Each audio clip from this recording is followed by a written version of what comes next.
Hello and welcome to Food for Thought, insights for busy leaders and managers in just 150 seconds. Today I want to talk about effective communication, in fact the paradox of effective communication. So what do we mean by paradox? Well, a paradox could be explained as being two opposing or contradictory statements that are in fact both true.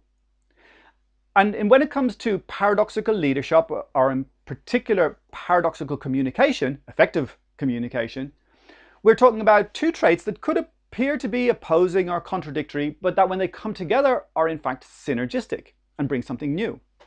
So for example, if we look at the paradox of communication, we've got a trait which is an action trait called frankness, being straightforward and to the point, and a supportive trait of being diplomatic, saying things in a respectful and tactful manner so people can hear what you're saying.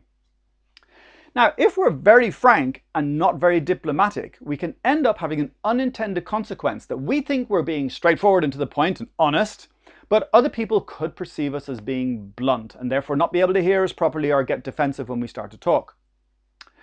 Other people, on the other hand, or if you particularly have a preference for being diplomatic, you'll think you're being caring and making sure that people really understand what you say, but by saying it in a tactful manner, but in fact have an unintended consequence of being perceived as being evasive or perhaps not telling the truth.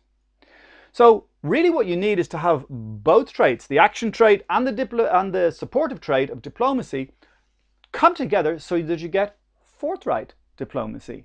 And that means that you can actually say things what need to be said, say them in a way that they can get heard, and say them in a way that people can respect what you're saying and understand what you're saying. So be aware, especially when communication, when trying to influence others, or perhaps when speaking to your staff, that you're saying what you mean to say and being clear about what it is that you want to say, but also saying it in a way that is diplomatic. It's worth noting that these people can often see diplomatic people as being very wishy-washy, and diplomatic people can often see frank people as being very rude. So we demonize the opposite while thinking that our own traits are a virtue. So be aware of how the paradox in communication can help you be more effective.